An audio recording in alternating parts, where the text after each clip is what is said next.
आप सबों को प्रभु यीशु मसीह के मधुर नाम में जय मसीह की। आज की शाम के लिए प्रभु को धन्यवाद की भेंट चढ़ाते हैं। प्रभु ने आज का दिन ये हमारे जीवनों में दिया है। हम सब मिलकर प्रार्थना में जाएंगे, क्योंकि प्रभु अनुग्रहकारी और दयालु परमेश्वर है। वो हमारे जीवनों की जरूरतों को जानता है और भली रीति से हमारे जीवनों में भले भले कार्य करता है। हालेलुया। आए हम सब जन अपनी आंखों को बंद करेंगे, जीवते परमेश्वर से प्रार्थना करेंगे। सो सब भाई बहन प्रभु की हजूरी में अपनी आंखों को बंद कर ले और बहनें अपने सिरों को ढक ले। सर्वशक्तिमान और दयालु परमेश्वर, आपका धन्यवाद करते हैं। आप आदि और अंत, अल्फा और ओमेगा, जीवन की रोटी, जीवन की ज्योति है पिता परमेश्वर। आपका धन्यवाद करते हैं जब खुदावंद आपके बच्चे आपकी महिमा के लिए गाते हैं, बजाते हैं, तो उससे केवल और केवल आपके बेटे यीशु मसीह के नाम को महिमा और जलाल मिलने पाए। धन्यवाद प्रभु जी, तेरे बच्चों को तेरे सामर्थ्य और तेरे पवित्र हाथों में सौंप देते हैं। खुदावन गाने में बजाने में आप हमारी मदद करें, और खुदावन जितने भी ऑनलाइन खुदावन हमें देख रहे हैं देखेंगे, उन सबों को आप स्वर्ग से बड़ी आशीष देना, ताकि आज का स्वर्गीय मन्ना हम सबके जीवनों के लिए बड़ी बरकत और बड़ी आशीष लेकर आए। धन्यवाद प्रभु जी। अगले सारे समय को तेरे सामर्थ्य हाथों में देते हैं। नेटवर्क सिस्टम को, साउंड सिस्टम को अपने पवित्र सामर्थ्य हाथों में लेकर चलाएं, ताकि तेरे बेटे यीशु मसीह के नाम को हम सब के जीवनों से जलाल मिलने पाए, महिमा मिलने पाए, आदर मिलने पाए। धन्यवाद करते, प्रार्थना को प्रभु यीशु मसीह के नाम में मांगते हैं पिता। आमीन। आए हम प्रभु की महिमा के लिए गीत गाएंगे। सब जन ताली बजा के बच्चों का साथ दें।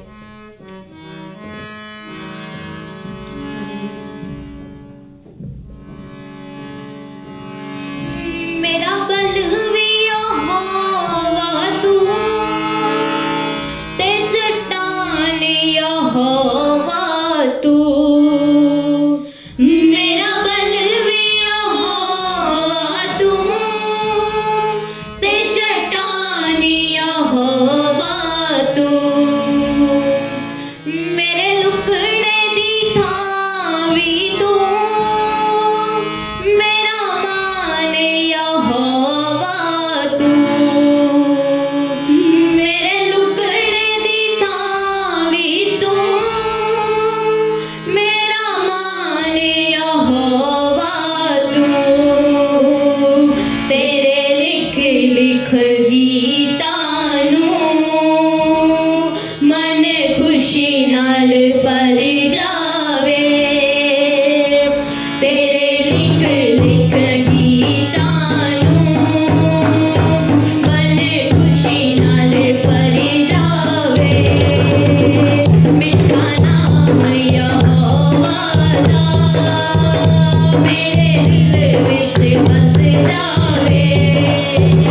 मिठा नाम यहोवा दा मेरे दिल विच बस जावे।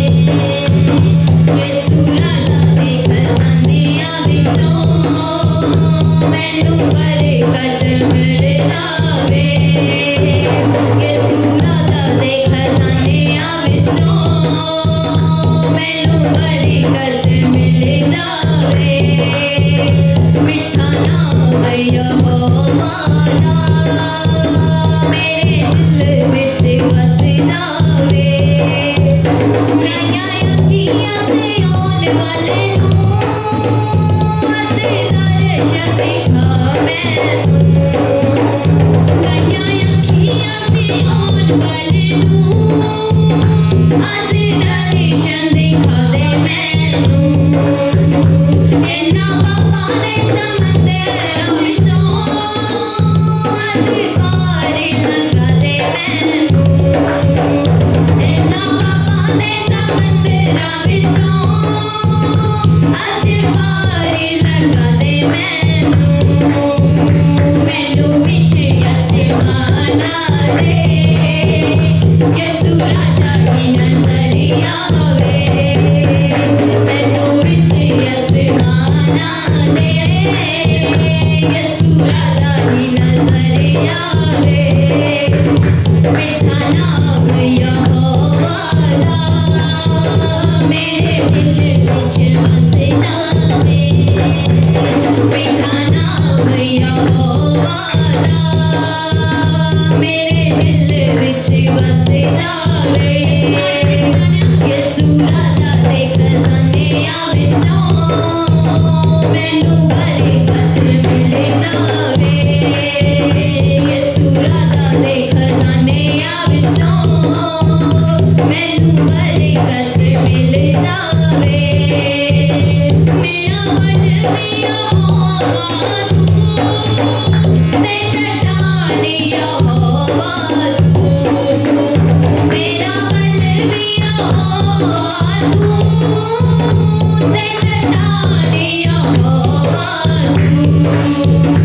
मेरे लुकड़े दी थावी तू मेरा मान यहोवा तू मेरे लुकड़े दी थावी तू मेरा मान यहोवा तू तेरे लिख लिख गीतां नूं मन खुशी नाल भर जावे तेरे लिख लिख गीतां नूं मन खुशी नाल भर जावे मिठा नाम यहोवा दा मेरे दिल विच बस जावे मिठा नाम यहोवा दा मेरे दिल विच बस जावे मैनू रखियो यहोवा सांभ के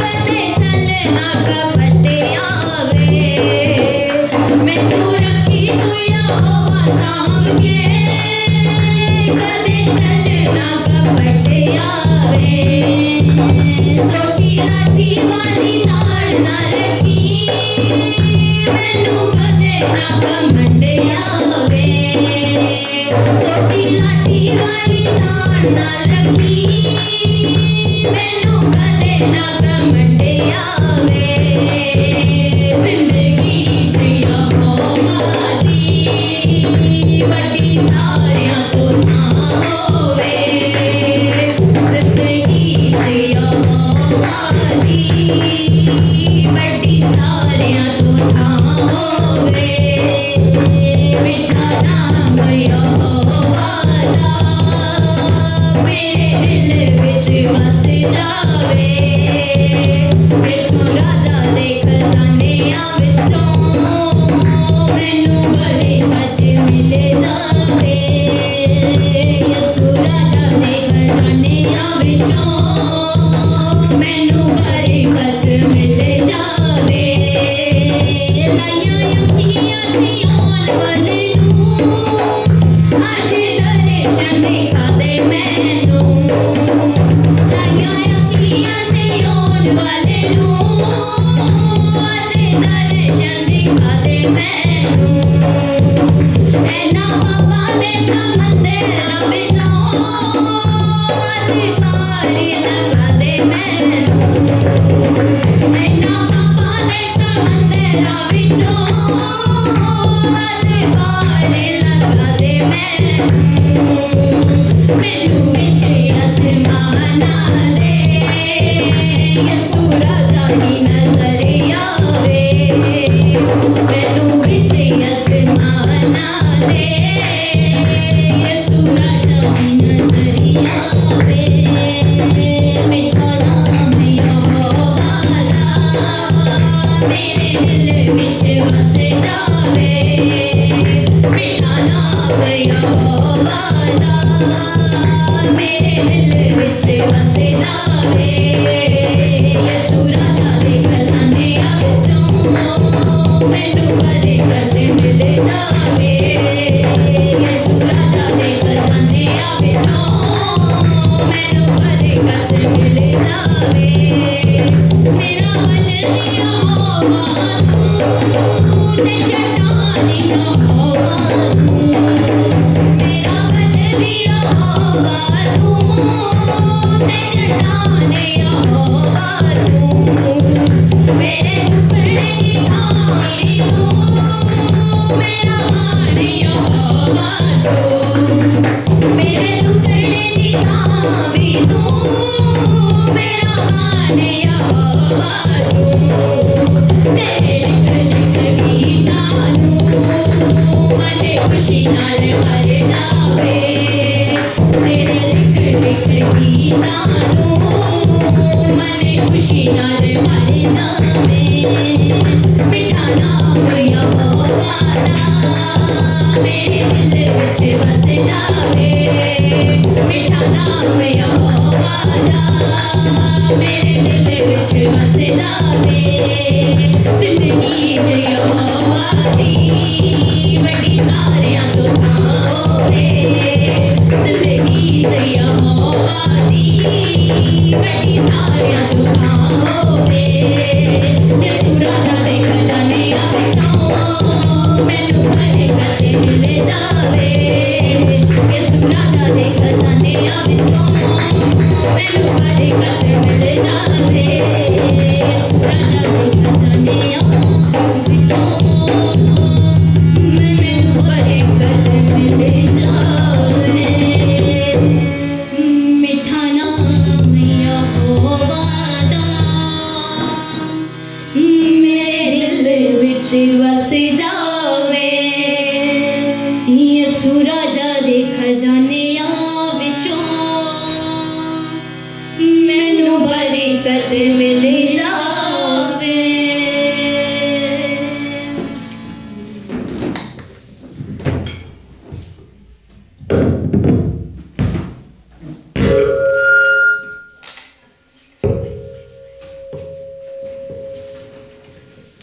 मिठा नाम यहोवा दा मेरे दिल विच वस जावे। Hallelujah, praise the Lord.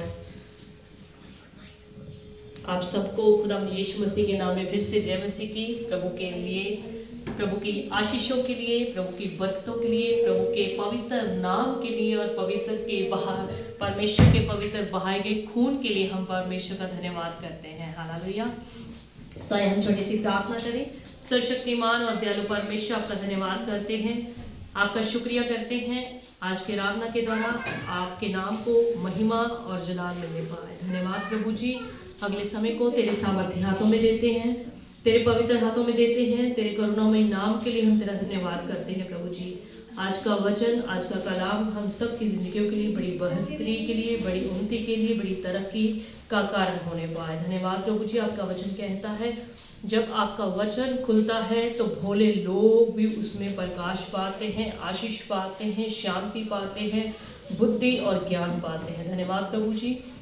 सारे समय को तेरे सामर्थ्य हाथों में देते हुए प्रार्थना को प्रभु यीशु के नाम में मांगते हैं, आमीन।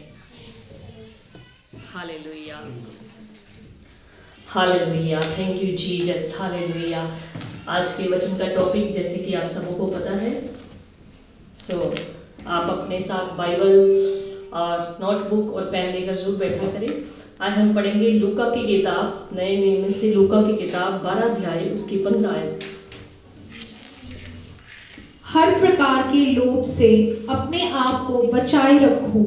जी, प्रभु का वचन क्या कहता है कि हर प्रकार के लोभ से अपने को बचाए रखो। हालेलुया। प्रभु का वचन कहता है कि हर प्रकार के लोभ से अपने को बचाए रखो। हालेलुया।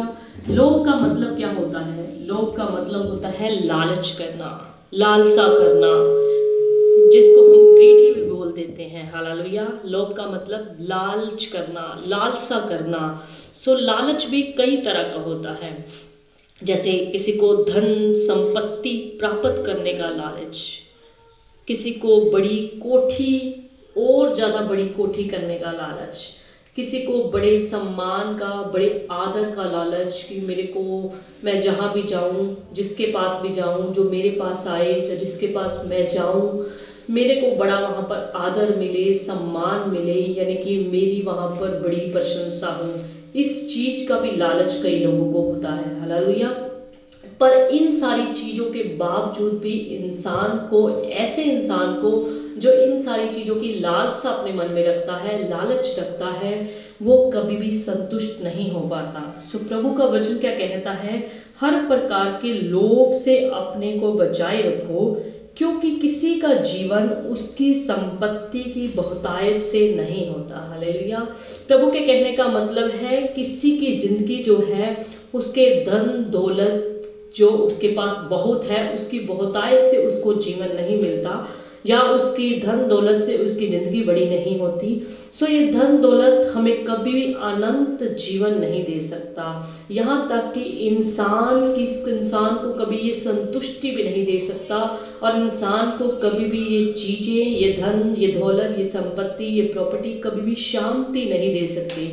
सो जितना हम धन संपत्ति की ओर अपना ध्यान लगा के रखेंगे, उतना हम परमेश्वर से दूर जाते रहेंगे, यानी कि परमेश्वर के आत्मिक रीति में हम बढ़ने के बजाय पीछे होते जाएंगे, यानी कि आत्मिक तौर पे हम गरीब होते चले जाएंगे, आत्मिक तौर पे हम निर्धन होते चले जाएंगे, क्योंकि हम परमेश्वर पे ना निर्भर होकर के हम दुनियावी चीज़ों पर निर्भर हो जाएंगे, यानी कि अपने धन, अपनी संपत्ति, अपनी प्रॉपर्टी पर ही निर्भर रहना शुरू कर देंगे। सो प्रभु ने यहाँ पर क्या कहा, हर प्रकार के लोभ से अपने को बचाए रखो, क्योंकि किसी का जीवन उसकी संपत्ति की बहुत आय से नहीं होता। हालेलुया। अगर हम इसकी ऊपरली आयत से पढ़ के देखें, 13 आयत से, फिर भीड़ में से एक ने उससे कहा, हे गुरु, मेरे भाई से कह कि पिता की संपत्ति मेरे साथ बांट ले।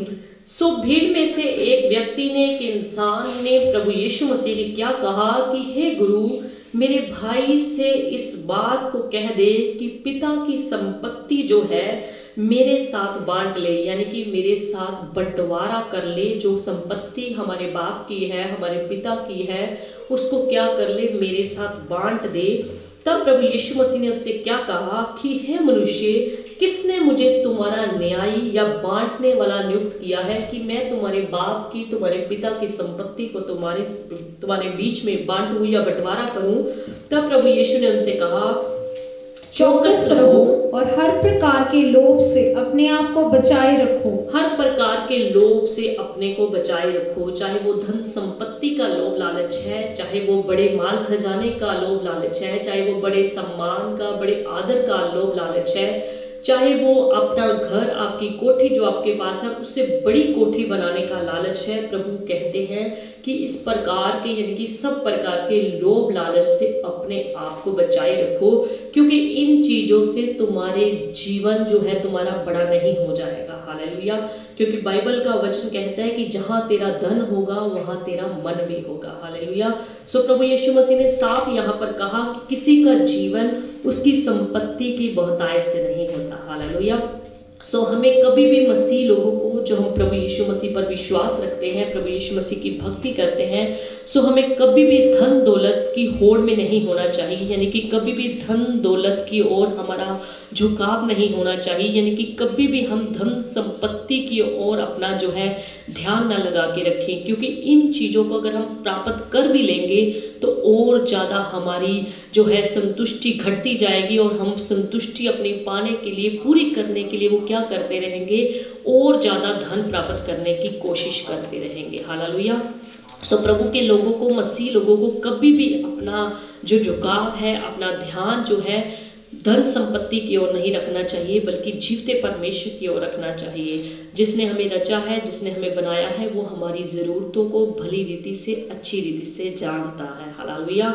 सो आज मसीह लोग भी लालच में पड़कर अपने बेटे का, अपनी बेटी का जो है अपने से ज़्यादा अमीर घराने में रिश्ता जोड़ने की होड़ में लगे रहते हैं। वो सोचते हैं कि हमारी बेटी का रिश्ता एक अच्छे घराने में हो जाए, यानी कि एक अच्छे अमीर घराने में हो जाए, एक रिच फैमिली में हो जाए। काफ़ी लोग सोचते रहते हैं मेरी बेटी का रिश्ता बड़े अच्छे घर में हो जाए, मेरे बेटे का रिश्ता बड़े अच्छे घर में हो जाए, हमारे घर में एक ऐसी बहू आ जाए जो बहुत ही अमीर घराने की हो, ताकि जब वो बहू हमारे घर में आए तो हमारे घर में बहुत सारा दाज लेकर आए, दहेज लेकर आए, बहुत सारा सोना लेकर आए, बहुत सारी अन्य चीज़ें लेकर आए। यानी कि वो लालच में पड़कर इन चीज़ों को महत्वता देने लग जाते हैं कि हम अपने बेटे या बेटी का रिश्ता अपनी हैसियत से ज़्यादा परिवार में कर दें, यानी कि हमारी अमीरी से ज़्यादा उनकी अमीरी हो। तो ऐसे लोगों को क्या होता है, जब वो लालच में पड़कर अपने बेटे या बेटी का रिश्ता ऐसे परिवारों में कर देते हैं जो उनकी हैसियत से ज़्यादा बढ़ के परिवार होता है, उनको बाद में अपने बच्चों के कारण दुख उठाना पड़ता है। सो इस बात पर हम विश्वास करते हैं कि कोई भी माँ बाप अपने बच्चों का रिश्ता, अपने बेटे का रिश्ता, अपनी बेटी का रिश्ता उसकी खुशी के लिए, यानी कि उनकी जो है आशीष के लिए, यानी कि उनके बढ़ोतरी के लिए, यानी कि उनको हर प्रकार की सुख सुविधा देने के लिए करता है।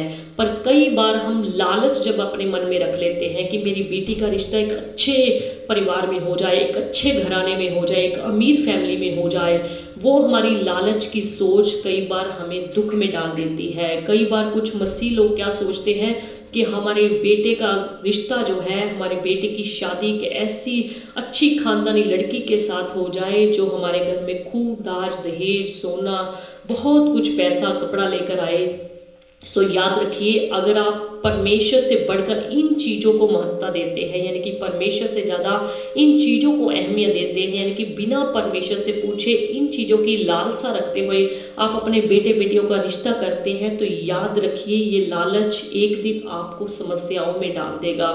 जैसे नीति वचन 28 अध्याय उसकी 22 आयत में लिखा है, लोभी जन धन प्राप्त करने में उतावली करता है। वचन क्या कहता है कि जो लोभी जन होता है, लालची इंसान होता है, वो धन प्राप्त करने में क्या करता है, उतावली करता है, जल्दबाजी करता है, यानी कि उसको इस होड़ में रहता है कि कब से कम हम अमीर हो जाए, कब से कम हमें धन मिल जाए, किसी भी रीति से मिल जाए, किसी भी तरीके से मिल जाए। यानी कि वचन कहता है कि लोभी जन जो है धन प्राप्त करने की होड़ में रहता है और नहीं जानता कि वह घटी में पड़ेगा, और वो इस बात को नहीं जानता कि उसको जो है घटी ही मिलेगी, यानी कि वो घटी में ही पड़ेगा। हालेलुया।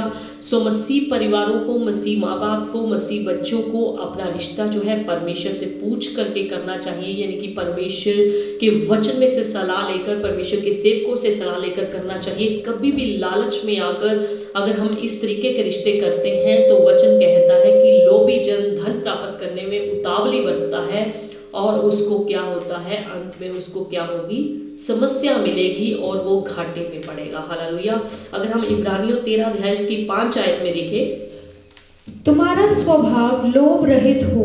वचन कहता है कि तुम्हारा जो स्वभाव है वो लोभ रहित हो, यानी कि उसमें कुछ भी लालच या कुछ भी लोभ ना हो, और जो तुम्हारे पास है उसी पर संतोष करो। और जो कुछ तुम्हारे पास है उसी में संतुष्ट रहो, उसी में संतोष करो, क्योंकि उसने आप ही कहा है, क्योंकि उस परमेश्वर ने आप ही कहा है, मैं तुझे कभी ना छोड़ूंगा और ना कभी तुझे त्यागूंगा। मैं तुझे कभी ना छोड़ूंगा और ना कभी तुझे त्यागूंगा। परमेश्वर ने जो हमसे वायदा किया है कि मैं तुझे कभी ना छोड़ूंगा और कभी ना त्यागूंगा, अगर हमारा परमेश्वर हमें कभी ना ही छोड़ेगा तो वो हमारी ज़रूरतों का भी ध्यान रखेगा, वो हमें कभी ना त्यागेगा, वो हमारे ज़िंदगी की हर चीज़ों को हमारे जीवन में उपलब्ध कराएगा, यानी कि हमारी जो भी डेली नीड्स होती हैं, ज़रूरतें होती हैं, परमेश्वर अपने स्वर्गीय खजाने से पूरी करेगा।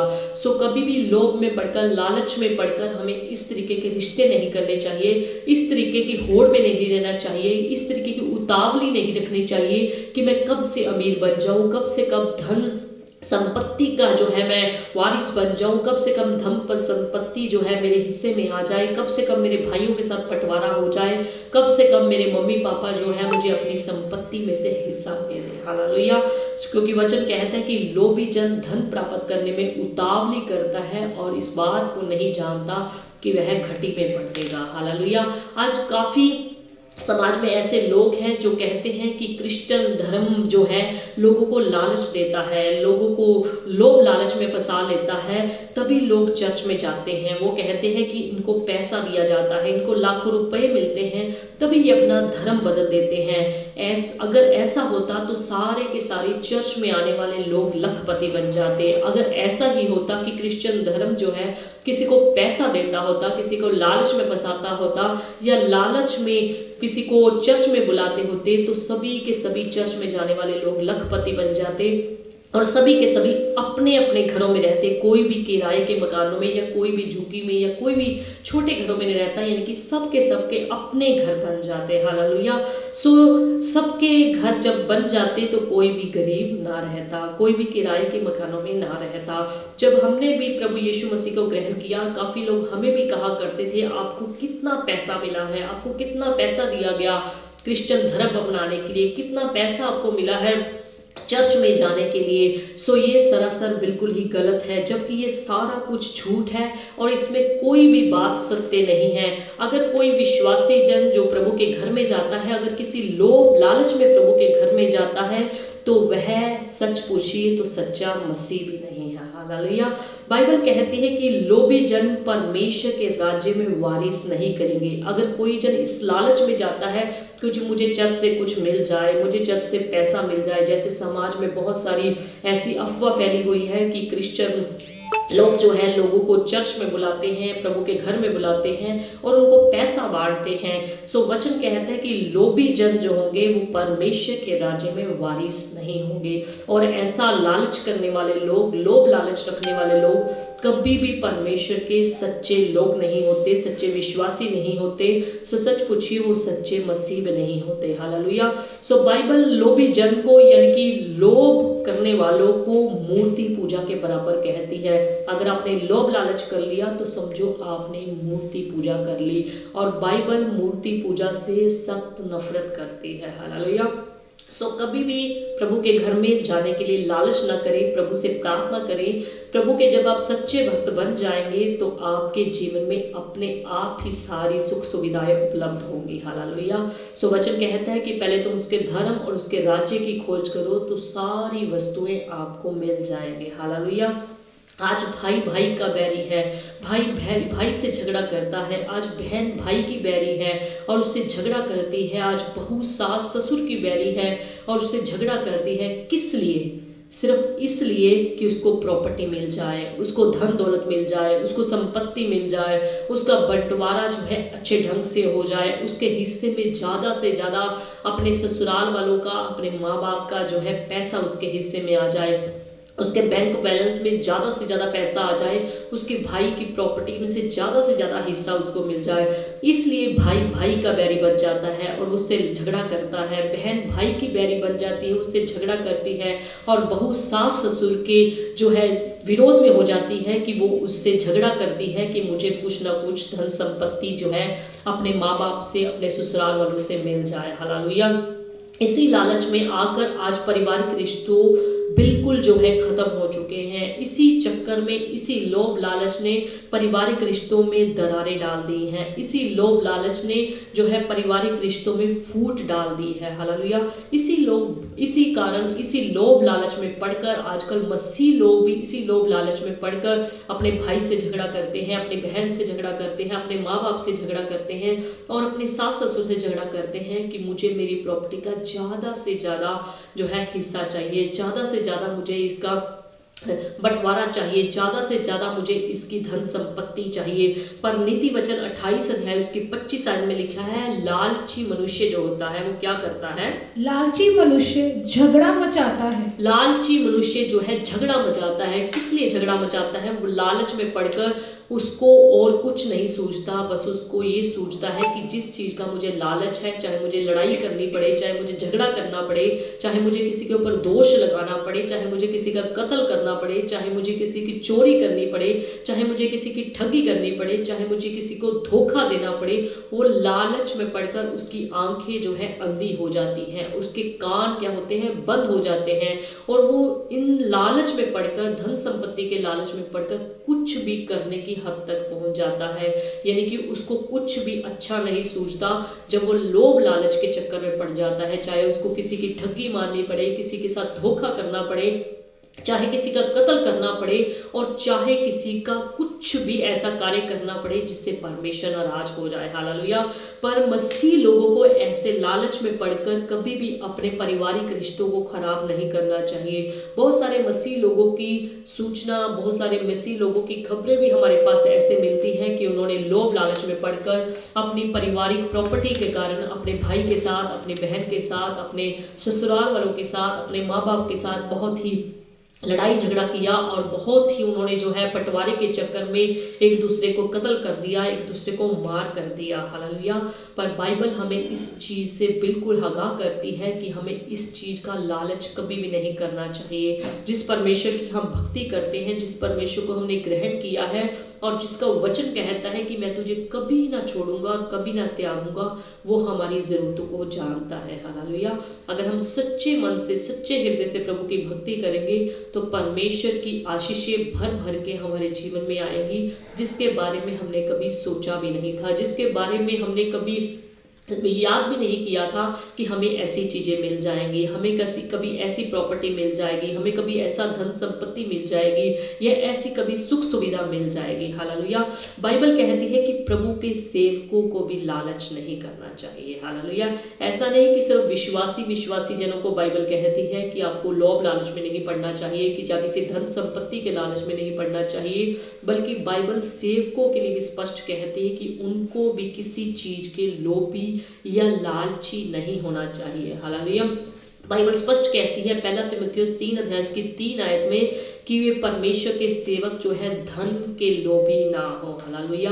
1 तीमुथियुस 3 अध्याय की 8 आयत में कहती है कि प्रभु के सेवक नीच कमाई के लोभी ना हो, यानी कि गलत तरीके से कमाई ना करे, गलत तरीके से विश्वासियों को न लूटे, गलत तरीके से विश्वासियों के साथ जो है कुछ इस तरीके के ना करे कि उनको कमाई हो जाए, कि कुछ इस तरीके की ना मतलब वो अपने सेल लगाए या इस तरीके का कुछ भी अपने चर्च में लोगों को ना बेचे कि जिससे उनकी कमाई हो। बाइबल नीच कमाई के, जो नीच कमाई करते हैं, सेवक करते हैं, नीच कमाई करते हैं, उनसे बड़ी ही घृणा करती है, उनसे बड़ी ही नफरत करती है। बल्कि कलीसिया में दूसरों की हमें मदद करनी चाहिए। सेवकों को भी कलीसिया में उन ज़रूरतमंद लोगों को, उन गरीब लोगों की सहायता करनी चाहिए, मदद करनी चाहिए, जो बेचारे अपने घर से बेघर हैं, जो निवस्त्र हैं, जो बिना खाने के हैं, जिनको भूख लगी है, उनको अगर हम खाना देते हैं, निवस्त्र को अगर हम कपड़े देते हैं, तो समझिए परमेश्वर के वो सच्चे विश्वासी जन है, समझिए परमेश्वर के वो सच्चे सेवक लोग हैं, क्योंकि बाइबल कहती है कि लेने से देना धन्य है। हालेलुया। सो परमेश्वर के लोगों को, मसीही लोगों को लेने की तरफ ध्यान नहीं होना चाहिए, बल्कि देने में ध्यान होना चाहिए। उनका ध्यान सिर्फ इस चीज में होना चाहिए कि मैं कब से किसी की मदद कर दूं, मैं कब से किसी की जरूरत में उसका साथ दे दूं, मैं कब से किसी की सहायता कर दूं। पर काफी विश्वासी लोग और काफी सेवक लोग, देने को उनका बिल्कुल भी ध्यान नहीं होता, देने का उनका बिल्कुल भी दिल नहीं होता, बस उनका दिल होता है तो लेने के लिए होता है कि मुझे किसी ना किसी रीति से कुछ ना कुछ किसी से मिल जाए, या वो नीच कमाई करके लेते हैं। तो पर बाइबल का परमेश्वर इन सारी चीजों से घृणा करता है। हालेलुया। सो कभी भी मसीह लोगों को लोभ लालच में नहीं फंसना चाहिए, हमेशा अपने जिंदे परमेश्वर को याद रखते हुए उसकी भक्ति करनी चाहिए, सच्चे मन से उसकी आराधना करनी चाहिए, ताकि वो हमारे जीवन की सारी जो जरूरतें हैं वो हमारे जीवन में समय पर उपलब्ध कराए। हालेलुया। बाइबल में जब हम देखते हैं उत्पत्ति की किताब में 3 अध्याय में, जब शैतान ने हवा को आकर कहा और वो क्या हुई, लालच में फंस गई। क्या आकर कहा, जो परमेश्वर ने उनको फल खाने के लिए मना किया था। अगर हम उत्पत्ति 3 अध्याय की 4 आयत से देखें, शैतान ने जब हवा को फल के बारे में बताया कि वो लालच में, इस लालच में आ गई, शैतान की बातों में फंस गई, लालच में आ गई। उसने क्या देखा कि ये जो फल परमेश्वर ने हमें खाने के लिए इनकार किया है, फल खाने के लिए मना किया है, उसने क्या देखा, शैतान की बातों में आकर क्या देखा, फल के लिए क्या सोचा कि ये फल खाने के लिए बहुत ही अच्छा है, देखने में ये बहुत ही मनभाऊ है, यानी कि हम आंखों से, दुनियावी आंखों से देखते हैं तो ये फल बहुत ही खूबसूरत है, बहुत ही खाने में अच्छा होगा, इसका टेस्ट अच्छा होगा। और उसने क्या देखा हवा ने कि ये फल जो है बुद्धि देने के योग्य है। सो उसने परमेश्वर की बातों को भूल करके शैतान की बातों में आ गई। जो शैतान ने उसको लालच दिखाया था कि जो परमेश्वर ने आपको फल खाने के लिए मना किया है वो देखो, देखने में कितना अच्छा है, वो बुद्धि देने के योग्य है, वो मन भाऊ है। तो उसने क्या किया, इस लालच में आकर कि ये फल देखने में बहुत ही अच्छा है, खा लिया। हालेलुया। परमेश्वर की बातों को भूल करके उसने शैतान की बातों पर मन लगाया, क्योंकि शैतान ने उसके मन में लालच डाल दिया। शैतान ने उसके मन में इस तरीके का लालच भर दिया कि परमेश्वर ने इतना बढ़िया फल आपको खाने के लिए मना कर दिया जो आपके इस बगीचे में लगा हुआ है। पर शैतान ने उसको ये कहा कि ये फल बुद्धि देने के योग्य है, अगर आप इस फल को खाओगे तो आपके अंदर बुद्धि आ जाएगी, परमेश्वर के समान बुद्धि आ जाएगी। सो उसने इन्हीं लालच को देखते हुए वो फल को खा लिया और बाइबल कहती है कि वो परमेश्वर से दूर हो गए। हालेलुया। अगर इसका वर्णन हम देखना चाहें तो उत्पत्ति 3 अध्याय उसकी 4 आयत से लेके 13 आयत तक इसका वर्णन दिया गया है। जब शैतान ने हवा को आके उस फल के बारे में बहकाया और उसने लालच में आकर उस फल को खा लिया और परमेश्वर से वो दूर हो गए।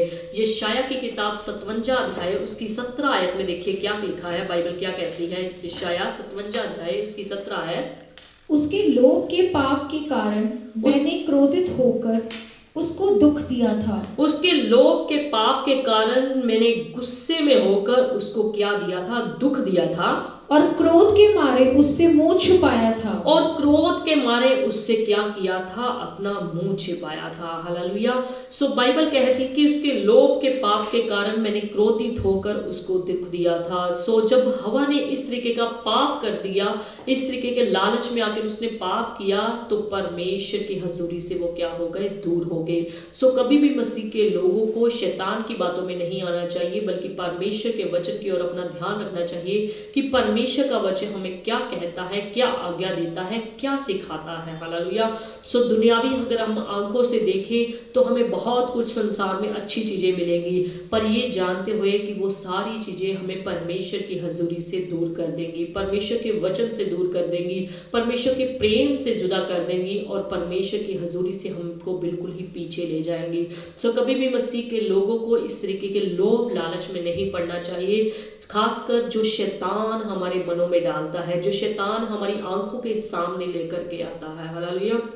अगर हम बाइबल में देखें उत्पत्ति 13 अध्याय में उसकी 8 आयत से लेकर 13 आयत में इब्राहिम ने जब अपने भतीजे लूत को अपने से अलग होने के बारे में बात की और ये बात कही कि यदि तू बाईं ओर जाए तो मैं दाहिनी ओर जाऊंगा, अगर तू दाहिनी ओर जाए तो मैं बाईं ओर जाऊंगा, तो वचन कहता है कि लूत ने उसकी बात को स्वीकार करते हुए क्या किया, अपनी निगाह घुमाई और सबसे अच्छी भूमि जो उपजाऊ भूमि थी उसने उसको सिलेक्ट कर लिया, यानी कि उसका चुनाव कर लिया। उसने देखा कि ये भूमि जो अब्राहम ने मुझे बताई है कि मैं कोई भी ले सकता हूँ, उसने अपनी आंखों की लालसा को पूरे करते हुए, अपने मन की लालसा को पूरा करते हुए उसने क्या किया, उपजाऊ भूमि जो उसकी आंखों को अच्छी लगी, जो उसके मन में लालच ले आई कि इसके लिए मुझे कुछ भी मेहनत नहीं करनी पड़ेगी, सबसे अच्छी भूमि को उसने क्या कर लिया, सिलेक्ट कर लिया। और आगे जाकर अगर हम उत्पत्ति की किताब में अगले चैप्टर में देखते हैं, अध्यायों में देखते हैं, उसी जगह का आगे जाकर नाश हो गया, क्योंकि उस जगह में जो है लोगों ने बहुत ही परमेश्वर के विरुद्ध काम किए थे, यानी कि बहुत ही ऐसे घृणित काम किए थे जिसके कारण परमेश्वर को उस जगह को नाश करना पड़ा। हालेलुया। सो कभी भी मसीह के लोगों को अपनी आंखों की लालसा को पूरा करते हुए ऐसे काम नहीं करने चाहिए, कभी भी अपने मन की लालसा को पूरा करता हुआ ऐसे काम नहीं करने चाहिए। जबकि लूत को यहाँ पर ये कहना चाहिए था कि अब्राहम मेरे चाचा जी, मैं आपसे कभी भी जुदा नहीं होऊंगा। हालेलुया। सो मुझे आप अपने साथ ही रखें, अगर आप मुझे अलग करना भी चाहते हैं, जो कुछ आप मुझे खुशी से देना चाहते हैं, मैं उसी में संतुष्ट हो जाऊंगा, मैं उसी को स्वीकार कर लूंगा। पर बाइबल नहीं कहती कि उसने ऐसा कुछ भी कहा था, बल्कि उसने क्या किया, अपनी निगाह को दोहराया और उसको जो कुछ अच्छा लगा, जो भूमि उसको अच्छी लगी, क्योंकि इब्राहिम ने उसको बोल दिया था कि अगर तू बाईं ओर जाए तो मैं दूसरी तरफ जाऊंगा, अगर तू दाहिनी ओर जाए तो मैं बाईं ओर जाऊंगा। सो उसने उसकी बात को स्वीकार करते हुए, अपने मन की लालसा को पूरा करते हुए अच्छी भूमि का चुनाव किया और आगे जाकर उस जगह का नाश हो गया। हालेलुया। अगर हम दूसरा राजा 5 अध्याय की 20 आयत से लेकर 27 आयत में देखते हैं, अलीशा का जो सेवक गेजी था वो भी लालच में आ गया। हालेलुया। इसका वर्णन हम दूसरा राजा 5 अध्याय की 20 आयत से देख सकते हैं। जब नामान सेनापति अलीशा के पास अपने कोढ़ से शुद्ध होने के लिए आया, यानी कि चंगा होने के लिए आया, तो उसने क्या किया, नामान ने अलीशा के कहे अनुसार यरदन नदी में 7 बार डुबकी लगाई। और वचन कहता है, बाइबल में लिखा है कि वो अपनी बीमारी से, अपने कोढ़ से क्या हो गया, शुद्ध हो गया, चंगा हो गया, ठीक हो गया। और इस खुशी में उसने अलीशा को लिए कुछ भेंटें लेकर आया और उसने कहा कि मेरी भेंट को तू क्या कर, स्वीकार कर, क्योंकि मैं तेरे पास अपनी कोढ़ को लेकर आया था और तूने मुझे मेरे कोढ़ से शुद्ध कर दिया। जब मैंने तेरे कहे अनुसार यरदन में 7 बार डुबकी लगाई और मैं उस कोढ़ से शुद्ध हो गया हूँ, अब अपने दास की भेंट को क्या कर, कबूल कर। पर वचन कहता है कि अलीशा ने उसकी भेंट लेने से मना कर दिया। अलीशा ने उसकी भेंट लेने से अस्वीकार कर दिया कि मैं तुझसे कुछ भी भेंट ना लूंगा। हालेलुया। इसका मतलब कि अलीशा के मन में लालच नहीं था, अलीशा लोभी नहीं था, उसके धन का, उसकी प्रॉपर्टी का, उसकी संपत्ति का, उसके गहनों का, उसके वस्त्र का, किसी भी चीज का वो लालची नहीं था। सो वचन में अगर हम देखें प्रेरितों के काम 20 अध्याय उसकी 33 आयत में पौलुस भी कहता है कि मैंने उनकी किसी भी चीज का जो है लालच नहीं किया, मैंने उनके वस्त्र का, मैंने उनके सोने का, किसी भी चीज का जो है लालच नहीं किया। हालेलुया।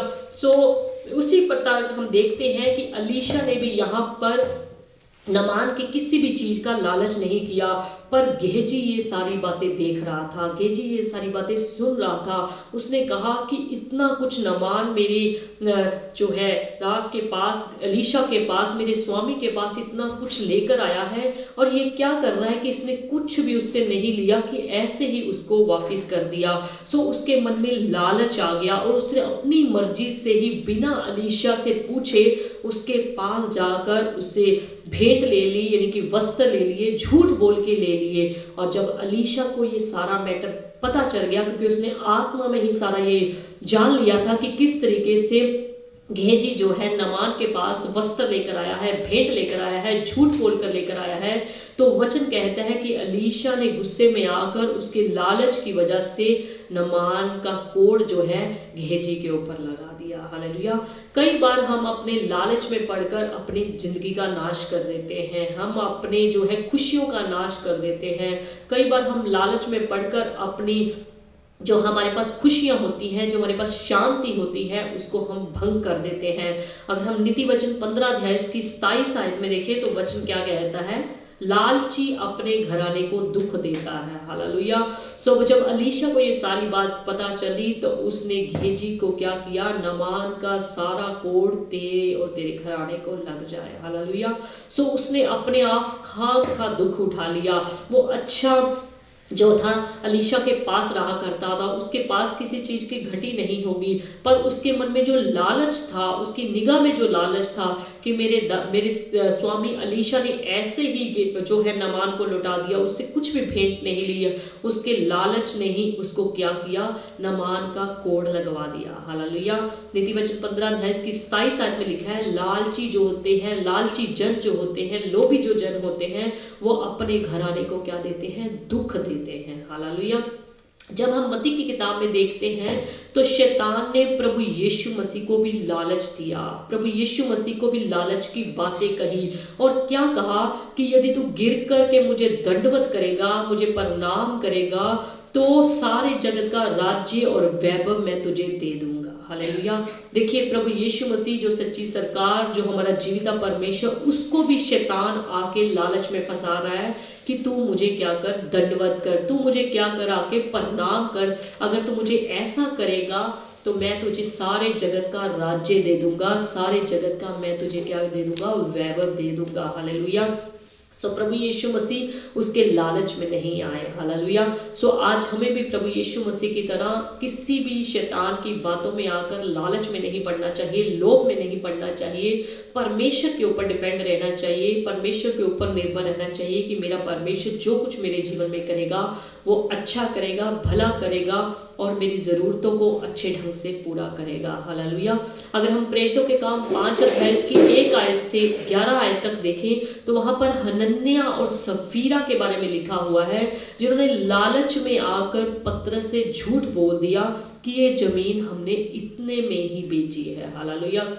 बाइबल बताती है कि हनन्याह और सफीरा ने कुछ जमीन बेची थी, कुछ भूमि बेची थी, और उसका कुछ पैसा जो है वो पतरस के पास ले आए, और पतरस ने उनको पूछा क्या आपने इतने में बेची है? तो हनन्याह और सफीरा के मन में लालच आ गया, अगर हम सच बता देंगे तो हमें सारा का सारा जो है हिस्सा देना पड़ेगा।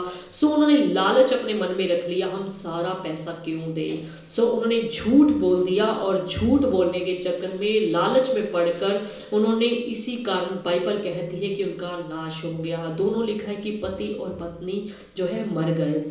अगर हम पहला तीमुथियुस 6 अध्याय की 10 आयत में देखें, पहला तीमुथियुस 6 अध्याय की 10 आयत, क्योंकि रुपए का लोभ सब प्रकार की बुराइयों की जड़ है। वचन कहता है कि रुपए का लोभ सब प्रकार की बुराइयों का क्या है? जड़ है, जिसे प्राप्त करने का प्रयत्न करते हुए बहुतों ने विश्वास से भटक कर अपने आप को नाना प्रकार के दुखों से छलनी बना लिया है। सो वचन कहता है कि रुपए का जो लालच है, रुपए का जो लोभ है, सब प्रकार की बुराइयों की क्या है? जड़ है, जिसे प्राप्त करने की कोशिश करते हुए बहुतों ने विश्वास से भटक गए, और बहुतों ने अपने आप को कई तरह के दुखों में डाल दिया, दुखों में डाल के अपने आप को तंग किया, समस्या में डाल दिया, परेशानी में डाल दिया। सो कभी भी मसीह के लोगों को रुपयों के चक्कर में नहीं पड़ना चाहिए, यानी कि धन संपत्ति की प्रॉपर्टी के चक्कर में आकर, लालच में पड़कर कभी भी अपने परमेश्वर के प्रेम से अलग नहीं होना चाहिए, यानी कि परमेश्वर के प्रेम से जुदा नहीं होना चाहिए। वचन कहता है रुपये का लोभ सब प्रकार की बुराइयों की क्या है? जड़ है, जिसे प्राप्त करने के प्रयत्न करते हुए बहुतों ने विश्वास से अपने आप को भटका दिया, और बहुतों ने अपने आप को कई तरह की समस्याओं में डाल दिया। हालेलुया। जिस इंसान को पैसे से प्रेम हो जाता है वो परमेश्वर की हजूरी से दूर हो जाता है, यानी कि परमेश्वर से उसका प्रेम जो है कम होता चला जाता है। वे परमेश्वर से ज्यादा अपनी धन संपत्ति के साथ प्रेम करने लग जाता है, यानी कि दुनियावी चीजों के साथ प्रेम करने लग जाता है, और ऐसा करने से वह परमेश्वर से जुदा हो जाता है, परमेश्वर से दूर हो जाता है, परमेश्वर की हजूरी से दूर हो जाता है, और वे अपने आप को, वचन कहता है कि दुखों में डाल देता है, समस्याओं में डाल देता है, कठिनाइयों में डाल देता है, परेशानियों में डाल देता है। और ज्यादा धन अगर वो प्राप्त कर भी लेता है तो उसको उससे संतुष्टि नहीं मिलती। हालेलुया। एक बात तो हम सबको याद रखनी चाहिए कि हम कुछ भी यहाँ पर लेकर नहीं आए, और ना ही कुछ हम लेकर जा सकते हैं। सबोपदेशक की किताब में लिखा है खाली ही आए थे और खाली ही हमने क्या करना है? वापिस जाना है। हम कुछ भी यहाँ पर लेकर नहीं आए, और ना ही हम यहाँ से कुछ ले जा सकते हैं। हालेलुया। सो बाइबल निर्गमन 20 अध्याय की 17 आयत में कहती है, जो हुक्म है वहां पर भी दिया गया है कि तू किसी भी चीज का लालच ना करना, तू किसी के घर का लालच ना करना। सो वचन कहता है तू किसी के घर का लालच ना करना। आज काफी लोग क्या करते हैं, जिनके पास अपने घर होते हैं, अपने मकान होते हैं, कोठी होती है, वो क्या करते हैं, किसी के घर को अगर अपने से बढ़िया देख लेते हैं, बढ़िया सजा धजा बढ़िया बना हुआ देख लेते हैं, या किसी का घर अपने से बड़ा घर देख लेते हैं, तो वो उनके घर का क्या करते हैं, लालच करने लग जाते हैं। यानी कि कुछ समाज में, संसार में ऐसे लोग होते हैं जो 2, 4, 5, 10, 20 साल किसी के किराए के मकान पे रह जाते हैं, या किराए की दुकान पे रह जाते हैं। उनको अपने मन में लालच सा आ जाता है कि मैं इस मकान में पिछले 20 सालों से रह रहा हूँ, 10 सालों से रह रहा हूँ, 30 सालों से रह रहा हूँ, अब मैं मकान इसको क्यों छोड़ूं, मेरा तो इसमें दिल लग गया है, मेरा तो यहाँ पर अच्छी सेटिंग हो गई है, मैं इस घर को क्यों छोड़ूं। काफ़ी लोग किसी की दुकान पर किराए पे लेकर 10 साल 20 साल उस पर काम करने लग जाते हैं, तो वो कहते हैं कि मेरा तो काम यहाँ पर अच्छा सेट हो गया है, मैं अब इसकी दुकान को क्यों छोड़ूं। वो क्या करते हैं, दूसरे की दुकान पर अपना हक जमाने लग जाते हैं, यानी कि उनके मन में लालच सा आ जाता है कि वो देखते हैं सरकार का कोई कानून ऐसा बन जाए कि मैं इनकी दुकान को हड़प लूं, मैं इनके मकान को हड़प लूं। सो वचन हमें स्पष्ट कहता है तो किसी के घर का लालच ना करना, बल्कि अपने परमेश्वर से हमें अपने लिए घर मांगना चाहिए, मकान मांगना चाहिए, हमारी जो भी जरूरतें हैं उसके लिए हमें परमेश्वर से प्रार्थना करनी चाहिए। तो किसी की स्त्री का लालच ना करना। हालेलुया। हमें किसी की स्त्री को देखकर, पुरुषों को किसी की स्त्री को देखकर लालच नहीं करना चाहिए कि मेरी पत्नी से ज़्यादा उसकी पत्नी खूबसूरत है, मेरी पत्नी से ज़्यादा उसकी पत्नी गोरे रंग की है, मेरी पत्नी से ज़्यादा वो पत्नी पढ़ी लिखी है। सो कभी भी किसी दूसरी स्त्री का पुरुषों को लालच नहीं करना चाहिए, और ना ही किसी के दास या दासी या बैल या गधे या किसी भी अन्य वस्तु का हमें लालच नहीं करना चाहिए। सो किसी भी चीज का लालच ना करें। काफी लोग दूसरों की चीजों का देखकर लालच कर लेते हैं, लोभ में फंस जाते हैं कि मुझे उनकी ये भी चीज मिल जाए, मुझे उनकी वो भी चीज मिल जाए, या किसी के घर का खामखा लालच करने लग जाते हैं। सो बाइबल लोभी जन के लिए लालची इंसान को मूर्ति पूजा के बराबर समझती है। अगर हम लालच करते हैं, लोभ करते हैं, किसी की चीज की लालसा अपने मन में रखते हैं, तो बाइबल हमें मूर्ति पूजक कहती है। हालेलुया। और वचन कहता है कि मूर्ति पूजा से परमेश्वर, हमारा यहोवा परमेश्वर बहुत ही नफरत करता है। हालेलुया। सो हमें लालच से बचने के लिए परमेश्वर से हमें प्रार्थना करनी चाहिए, परमेश्वर के ऊपर निर्भर रहना चाहिए कि परमेश्वर आप ही मेरी जरूरतों को पूरा करें। मैं किसी का लालच नहीं करना चाहता, किसी के लोभ लालच में नहीं फंसना चाहता, ना ही किसी स्त्री के लोभ लालच में फंसना चाहता हूँ, ना किसी के घर के, किसी के प्रॉपर्टी की, और ना ही किसी दास दासी या किसी के बैल गधे या किसी के डंगर पशुओं को देखकर मैं कभी भी लालच नहीं करना चाहता। परमेश्वर आप मेरी जरूरतों को पूरा करें। मैं आपसे मांगना चाहता हूँ, मैं आपसे पाना चाहता हूँ, जो देख के कभी भी नहीं है। हालेलुया। हमारा परमेश्वर हमें देख के कभी भी हमारे ऊपर एहसान नहीं जताता। अगर हम इंसान से मांग लेंगे, अगर इंसान हमें दे भी देगा, तो वो एक ना एक दिन एहसान जरूर जताएगा कि मैंने आपका वो काम किया था, मैंने आपकी वो चीज में मदद की थी, मेरी वो चीज आपके पास है। सो इंसान आपके ऊपर जो है एहसान दिखा सकता है, पर हमारा जीवित परमेश्वर कभी भी अपने लोगों के ऊपर, अपनी सच्ची संतान के ऊपर एहसान नहीं जताता। हालेलुया। सो हमें परमेश्वर से प्रार्थना करनी चाहिए कि परमेश्वर आप मेरी निजी जिंदगी की सारी जरूरतों को जानते हैं, और मैं आपसे पाना चाहता हूँ, आपके ऊपर ही मेरी आशा है, आपके ऊपर ही मेरी उम्मीद है। सो मैं किसी इंसान से चीज की लालसा नहीं करना चाहता, बल्कि परमेश्वर में आपके वचन से लालसा करता हूँ। अगर हमें लालसा करनी है, अगर हमें लालच रखना है, तो हमें परमेश्वर के वचन का लालच रखना है कि कहाँ से मुझे प्रभु का अच्छा वचन मिल जाए, कहाँ से प्रभु की मुझे आशीष वाला वचन मिल जाए कि मैं प्रभु के वचनों को और बढ़ता चला जाऊं। हालेलुया। सो दूसरों की लोभ लालच में पड़कर कभी भी अपने परमेश्वर से दूर ना होने पाए, बल्कि जैसे दाऊद राजा 119 अध्याय उसकी 36 आयत में क्या कहता है, देखिए, मेरे मन को लोभ की ओर नहीं, अपनी चितौनियों ही की ओर फेर दे। दाऊद राजा क्या कहता है कि मेरे मन को लोभ की ओर नहीं, लालच की ओर नहीं, बल्कि अपनी चितौनियों ही की ओर फेर दे।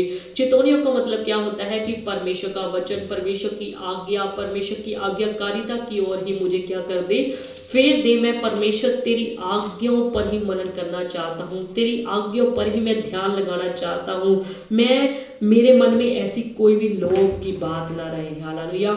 उसी तरीके से हमें भी दाऊद राजा की तरह कहना चाहिए कि हे मेरे मन को लोभ की ओर नहीं, प्रभु जी अपनी चितौनियों ही की ओर फेर दे। हालेलुया। बाइबल कहती है कि सब लालसी इंसानों का, सब लालसी पुरुषों को क्या होगा, नाश होगा। सो कभी भी मसीह के लोगों को लालच में नहीं पड़ना चाहिए, लालसा में नहीं पड़ना चाहिए, बल्कि अपने जीवित परमेश्वर की ओर अपना ध्यान लगाकर परमेश्वर से ही मांग करनी चाहिए, परमेश्वर से ही उम्मीद करनी चाहिए, परमेश्वर पर ही अपनी निगाह लगानी चाहिए, परमेश्वर की ओर ही अपनी लालसा रखनी चाहिए, उसके वचन के लिए, उसके प्रेम के लिए, और ऐसी कि उसकी आज्ञा को मैं किस तरीके से पूरा करूं। हालेलुया।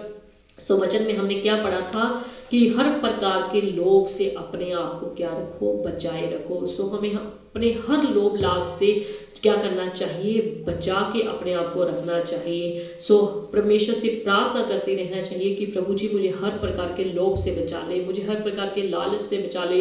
मैं किसी भी लोभ लालच में पड़कर तेरे प्रेम से नहीं जुदा होना चाहता, तेरे वचन से नहीं जुदा होना चाहता, तेरे दासों से जुदा होना नहीं चाहता, तेरे लोगों से जुदा होना नहीं चाहता, तेरे विश्वासियों से जुदा नहीं होना चाहता, और मैं तेरे प्रेम से जुदा नहीं होना चाहता। हालेलुया। सो वचन कहता है कि हर प्रकार के लोभ से अपने आप को बचाए रखो, क्योंकि किसी का जीवन उसकी संपत्ति की बहुतायत से नहीं होता। हालेलुया। परमेश्वर आज के वचन के द्वारा आप सबों को स्वर्ग से बड़ी आशीष दे, बड़ी बरकत दे। प्रभु का धन्यवाद। अभी हम मीटिंग को जल्दी खत्म करने की कोशिश किया करेंगे क्योंकि सर्दियों के दिन हैं। सो आइए हम लास्ट दुआ में जाएंगे। प्रभु आप सबको आज के वचन के द्वारा बरकत दे। अगर किसी का प्रार्थना का कोई अर्जेंट विषय होगा तो आप कमेंट बॉक्स में डाल सकते हैं, अदरवाइज हम सब के लिए इकट्ठे दुआ करेंगे। सभी जन अपनी आंखों को बंद कर ले और बहनें अपने सिरों को ढक के रखें। पिता परमेश्वर आपका धन्यवाद, आपका शुक्रिया, आपकी तारीफ करते हैं। Hallelujah hallelujah hallelujah hallelujah hallelujah. सर्वशक्तिमान पिता परमेश्वर धन्यवाद धन्यवाद धन्यवाद। आदि और अंत अल्फा और ओमेगा परमेश्वर धन्यवाद धन्यवाद धन्यवाद धन्यवाद धन्यवाद धन्यवाद। जीवते और अनुग्रह करी पिता परमेश्वर आपका धन्यवाद धन्यवाद। आज की सुंदर शाम के लिए धन्यवाद धन्यवाद परमेश्वर। आपके अनुग्रह, आपके प्रेम, आपकी दया के लिए धन्यवाद पिता परमेश्वर। आज की इस ऑनलाइन सर्विस पर अब अपने बेटे यीशु की आशीष डेली आपका शुक्रिया करते हैं, आपकी तारीफ करते हैं, आपकी बड़ाई करते हैं पिता परमेश्वर। जैसे हमने आपकी वचन में से आज सीखा है कि हमें किसी भी प्रकार का लोभ नहीं रखना चाहिए, लालच अपने अंदर नहीं रखना चाहिए, बल्कि हर प्रकार के लोभ लालच से हमें दूर रहना चाहिए। उन्हें देखो खुदावंद आज का स्वर्गीय मन्ना हम सब की जिंदगियों के लिए बड़ी बेहतरी और उन्नति लेकर आए पिता परमेश्वर। हम किसी भी चीज का लालच ना करें, किसी दूसरे की चीज का लालच ना करने पाए पिता परमेश्वर। हमारे मनों को ऐसा बना दे ताकि पिता परमेश्वर हम दूसरों की चीज का ना लालच करते हुए परमेश्वर तेरे वचन की लालसा रखने पाए पिता परमेश्वर, और तेरी ही और हम निर्भर होके रहे, अपनी धन संपत्ति की ओर निर्भर होके न रहे, किसी की चीज के ऊपर निर्भर होके न रहे, बल्कि खुदावन तेरे ऊपर ही निर्भर होके रहने पाए। पिता हम सबको आशीष और बरकत दे पिता परमेश्वर। प्रेटावा की सारी कलीसिया के लिए तेरे से बरकत और आशीष मांगते हैं। सबको अपने वचन पर खराई से चलने का फजल बख्श दीजिए पिता परमेश्वर। प्रेटावा के सारे प्रत्येक जनों पर आपके सामर्थी नाम पर आशीष और बरकत मांग लेते हैं पिता।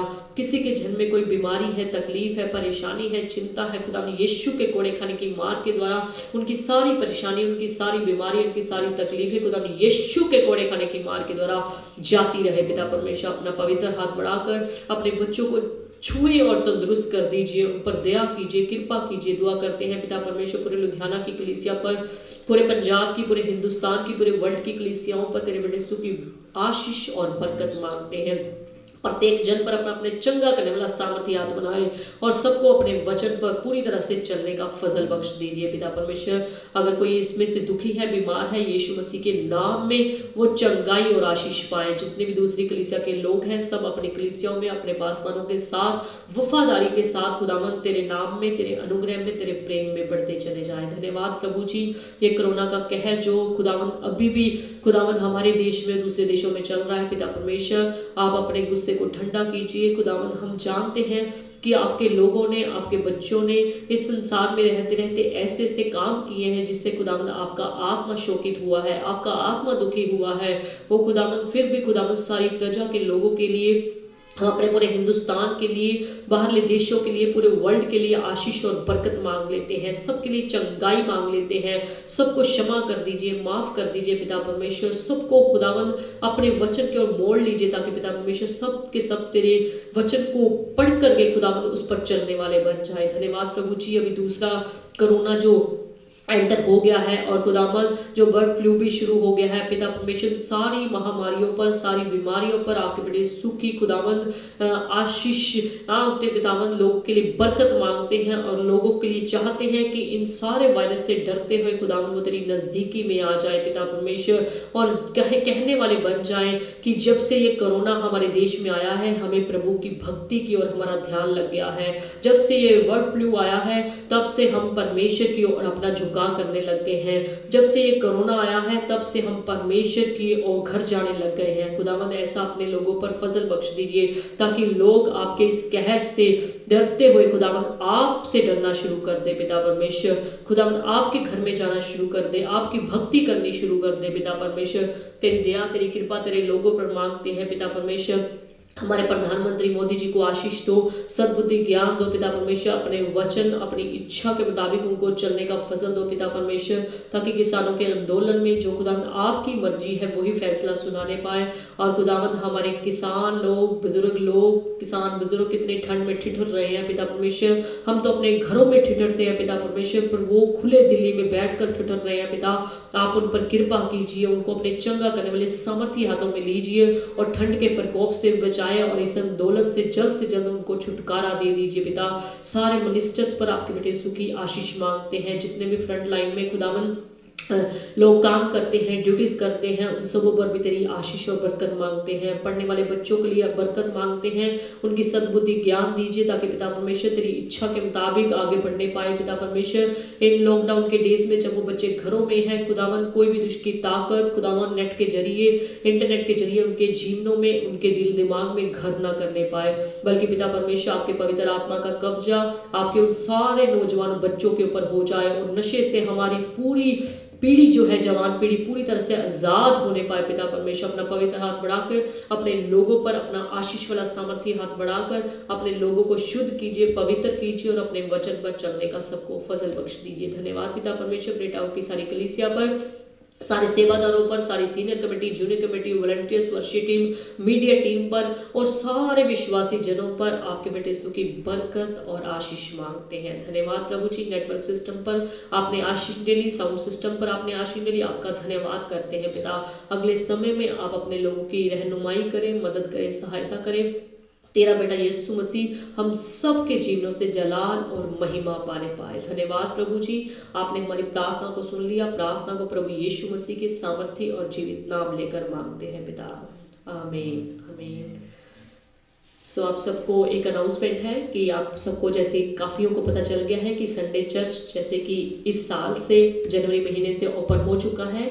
सो आप प्रे टावर की संगत जो है अपने प्रे टावर भवन में आकर संगति को रविवार को अटेंड कर सकती है। उसका टाइम जो है पिछले साल से यानी कि लॉकडाउन से पहले से चेंज होकर अभी 11 से लेकर 2 बजे तक हो गया है। सो आप सब जन प्रभु के घर में अभी आ सकते हैं। काफ़ी लोग जैसे हमें पूछ रहे थे कि चर्च कब शुरू होगा, संगति कब शुरू होगी। सो आपको बता दिया गया है कि वो संगति जो है शुरू हो चुकी है। आप प्रभु के घर में आ सकते हैं। कृपया करके मास्क अपने घरों से जरूर लगा के आया करें और सोशल डिस्टेंसिंग का जरूर जो है विशेष ध्यान रखा जाता है। सो आप आए, अपनों को लाएं, परमेश्वर से आशीष और बरकत पाएं। उस कोरोना से ना डरते हुए उस जीवित परमेश्वर से डरें जो सारी बीमारियों के ऊपर, सारी महामारियों के ऊपर, सारी तकलीफों के ऊपर कंट्रोल करने वाला है। हालेलुया। आप सबको परमेश्वर आशीष दे, शांति दे। प्रभु की सच्ची शांति आप सबों के साथ, आपके परिवारों के साथ, आपके घरों के साथ बनी रहे। खुदा यीशु के नाम में जय मसीह की।